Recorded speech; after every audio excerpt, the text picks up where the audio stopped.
আসসালামু আলাইকুম ভিউয়ার্স, কেমন আছেন সবাই? Welcome back to our YouTube channel Saima's kitchen. Saima's কিচেনের আজকের রেসিপিতে থাকছে চাইনিজ প্লেটার। তো চলুন আমরা প্লেটারটা দেখে আসি। প্রথমে আমাদের বানাতে যে উপকরণগুলো লাগছে সেগুলো দেখে। প্রথমে আমি ভেজিটেবলটা রান্না করব। এর জন্য আমরা এখানে রাখছি গাজর, পেঁপে, চিচিঙ্গা, পেঁয়াজ কিউব করা এবং রসুন কুচি ও আদা কুচি। এবার এদিকে আমি চুলায় প্রথমে একটা পাত্রে পানি গরম করে নিয়েছি সামান্য। এর মধ্যে এবার পেঁপে কিউব করে কেটে রাখা পাতলা পাতলা করে সেটা দিয়ে দিচ্ছি।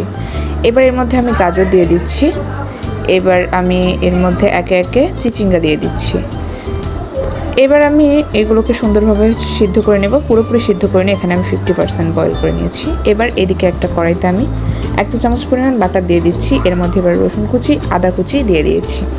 এবার এটাকে সামান্য ভেজে নেব। এর মধ্যে এবার কিউব করা পেঁয়াজটা দিয়ে দিয়েছি। এবার এটাকে আবারও ভেজে নিচ্ছি কিছুক্ষণ। এবার আগে থেকে যে ভেজিটেবলটা রেখেছিলাম সিদ্ধ করে সেটা এর মধ্যে দিয়ে দিব। এবার এর মধ্যে আমি পানি দিয়ে দিয়েছি সামান্য। এবার এর মধ্যে যেটা দিয়েছি সেটা হচ্ছে 2 চামচ কর্নফ্লাওয়ার গুলে পানির মধ্যে দিয়ে দিয়েছি। এবার সামান্য লবণ দিয়ে দিয়েছি। এবার কিছুক্ষণ নেড়ে নিচ্ছি। নেড়ে এটাকে নামিয়ে নিব। এই তো নামিয়ে নিলেই তৈরি হয়ে যাবে আমাদের ভেজিটেবল। এবার আমি তৈরি করব রাইসটা। এর জন্য আমি একটা পাত্রে পানি গরম করে নিয়েছি প্রথমে। তার মধ্যে এবার রাইসটাকে দিয়ে দিচ্ছি। এবার রাইসটাকে সুন্দরভাবে সিদ্ধ হয়ে গেলে পানি ঝরিয়ে নিচ্ছি। এবার এদিকে আমি 1 চামচ বাটা দিয়ে দিয়েছি একটা চুলায়। তার মধ্যে রসুন কুচি, পেঁয়াজ কুচি দিয়ে দিয়েছি। এবার এর মধ্যে গাজর দিয়ে দিচ্ছি।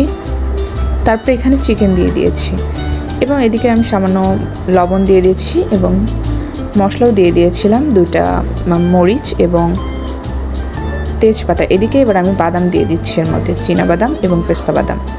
এবার এগুলোকে কিছুক্ষণ আবারও সুন্দরভাবে ভেজে নিচ্ছি নেড়ে চেড়ে। ভেজে নেওয়ার পরে এর মধ্যে আমি যে রাইসটা রেখেছিলাম আগে থেকে পানি ছড়িয়ে সেই রাইসটা একে একে দিয়ে দিচ্ছি। এবার আমি চিকেনটা ম্যারিনেট করে নিচ্ছি। 2 চামচ আদা রসুন মরিচ পেস্ট, 1 চামচ জিরা গুঁড়ো, 1 চামচ মরিচের গুঁড়ো, 1 চামচ সয়া সস, 1 চামচ লবণ এবং 2 চামচ পরিমাণ টক দই নিয়ে এটাকে সুন্দরভাবে ম্যারিনেট করে নিচ্ছি। ম্যারিনেট করে এটাকে কিছুক্ষণ রেখে দেবো রেস্টে। এবার এদিকে আমি যে আটার মিক্সচারটা তৈরি করবো তার জন্য 1 কাপ আটা, 2 চামচ কর্নফ্লাওয়ার, 1 চামচ মরিচের গুঁড়ো, 1 চামচ হলুদের গুঁড়ো নিয়ে এটাকে মিক্স করে নিয়েছি এবং সামান্য পরিমাণ লবণ নিয়ে নিয়েছি। এবার আমি যে মিশ্রণের মধ্যে রেখেছিলাম সেটা থেকে আটার মিক্সচারে প্রথমে দিব, ফোল্ড করে নিব। তারপরে আবারও আমি সেই মিশ্রণের মধ্যে দিয়ে দিচ্ছি। এরপর আবারও আমি আটার মধ্যে ফোল্ড করে নিচ্ছি। মোট এভাবে আমি টোটাল 3 বার করে নিয়েছি। আপনারা চাইলে এর থেকে বেশিও করতে পারেন। এই তো এভাবে করে নিয়েছি আমি সবগুলো। এবার আমি গরম তেলের মধ্যে দিয়ে এটাকে ডিপ ফ্রাই করে নেব। উল্টে পাল্টে সুন্দরভাবে ব্রাউন করে ডিপ ফ্রাই করে নেব। এখানে আপনারা অবশ্যই আঁচ লো টু মিডিয়ামে রাখবেন। এই তো এটা আমি সুন্দরভাবে ফ্রাই করে নামিয়ে এবার আমি এটা সাজিয়ে নিয়েছি প্লেটার।